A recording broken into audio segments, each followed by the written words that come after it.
Hello বন্ধুরা, তো এটা আমাদের নেক্সটে যখন আমরা সাউথ গোয়া থেকে নর্থ গোয়াতে গেলাম তখনকার এটা ভিডিওটা।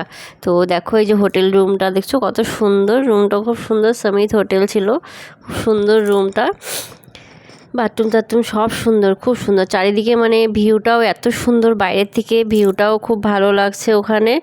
এই দেখো রুমটা কত সুন্দর, দেখেছো রুমটা খুব সুন্দর, উপরে ছাদেও খুব সুন্দর আছে। আমি ভিডিওটা আমাদের সব দেখাবো, তোমরা ভিডিওটা একটু কষ্ট করে দেখতে থাকো। এখানে আমি ছাদের ভিউ, তারপর সুইমিং পুল টুল সব আমি তুলে ধরেছি এই ভিডিওতে। এই দেখো এই ব্যালকনি আছে, এখানে ব্যালকনিতে দাঁড়ালে মনটাও ভালো লাগে, খুব ভালো লাগে। দেখো না চারিদিকে কী ভালো লাগছে দেখতে, ওয়েদারটা এত সুন্দর ছিল।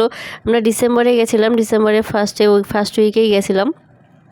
তো যার জন্য মানে ওখানে গরম টরম সেরকম ছিল না, গরমও ছিল না ঠান্ডাও ছিল না, খুব সুন্দর ছিল ওয়েদারটা, মানে দারুণ ওয়েদার ছিল, বেশি গরমও না ঠান্ডাও না, এত ভালো লাগছে ওখানে গিয়ে। আর এই দেখো ওই যে উপরে যে ছাদের কথা বললাম আমি, এই যে ছাদে দেখেছো ছাদটা, এই দেখো এখানে জিম করার জায়গা আছে। এই যে আমি তো জিম টিম করি না, যাই হোক এখানে জিম করার জায়গা আছে।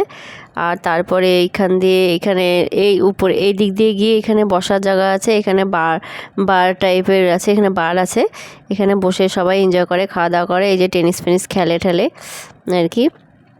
আর এই যে দেখো এই যে আমার মেয়ে আর বর, এই যে কেউ নাই, ফাঁকা একদম হোটেলটা, সেরকম লোকজন ছিল না হোটেলে, পরে সবাই আসছে।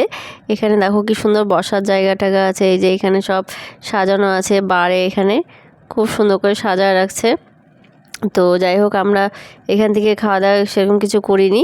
এখানে গিয়ে আমাদের ইচ্ছা ছিল সুইমিং পুলে একটু চান টান করবো, কিন্তু সুইমিং পুলটা অনেকটা ছোটো। এই দেখো পাহাড় দেখা যাচ্ছে, দেখছো ছাদের উপর থেকে ওই দেখো দূরে পাহাড়, কত সুন্দর লাগছে দেখতে, মানে সমুদ্রও আছে, পাহাড়ও আছে, সুইমিং পুলও আছে সামনে, মানে এত মানে স্বর্গের মধ্যে আছি গিয়ে, এত ভালো লাগছে গিয়ে গোয়াতে। আমার বিশাল বড় স্বপ্ন ছিল গোয়াতে যাওয়া, তো ওই যাওয়াটা আমার স্বপ্নটা পূরণ হলো, এত ভালো লাগছে গিয়ে। এখানে দেখো সুইমিং পুল আছে, তো এখানে শুয়ে থাকার জায়গা আছে, সিটগুলো নোংরা করে রাখছে, এখানে শুইনি আর।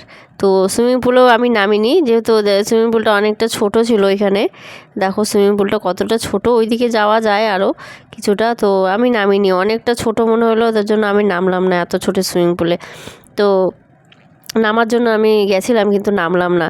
তো দেখি আমার বর নামবে, ও বলে নামবে, তো যাই হোক ও একটু নামুক, আমি একটু দাঁড়িয়ে দাঁড়িয়ে দেখি এখানে ফটো টটো তুলবো, আর কি আর করবো, ফটো টটো তুলে নিয়েছিলাম। তো যাই হোক আমার মেয়েকেও নামাইনি আমি, আর বেকার ভট করে ঠান্ডা লেগে যায় যদি, তার জন্য আমি নামাইনি। তো এর আগের দিন নামছিল সুইমিং পুলে, সমুদ্রে আবার নামবে, সমুদ্রে সুইমিং পুল এত কিছু নামা এটুকু বাচ্চার জন্য ঠিক হবে না, 3 বছর ছিল ওর বয়স, তো তার জন্য তখন মানে অত বেশি ঠান্ডা লাগানো ঠিক হবে না, যার জন্য সমুদ্রে তো নামবেই, সমুদ্রেই নামুক, থাক, এই সুইমিং পুলে নামার দরকার নেই দেখে ওকে আর নামাইনি, আর আমিও নামিনি। ওর বাবা নামছিল। তো পরে আমি আরও ভিডিও আছে পরপর, আমি আসলে আমার মেমোরি এত ফুল হয়ে যাচ্ছে না ফোনে, কি বলবো, আমি ভিডিওগুলো ঠিকমতো পোস্ট করতেই পারছি না মেমোরি ফুলের জন্য। যাই হোক এই অনেক দিন পর আমি খালি করছি, ফোন খালি করছি আর ভিডিওগুলো পোস্ট করছি, এভাবে করেই করছি। প্রচুর ভিডিও জমে গেছে ওখানে ফোনে, মানে এত ফুল হয়ে গেছে। তারপরে কত জায়গা ঘুরতে গেলাম, ওখান থেকে এসে বোলপুর টোলপুর গেলাম, কিছুই ভিডিও আমার পোস্ট করা হয়নি এখনও সেই গোয়ার ভিডিওই পোস্ট করে যাচ্ছি। তো যাই হোক ভিডিওগুলি কেমন লাগলো একটু জানিও সবাই।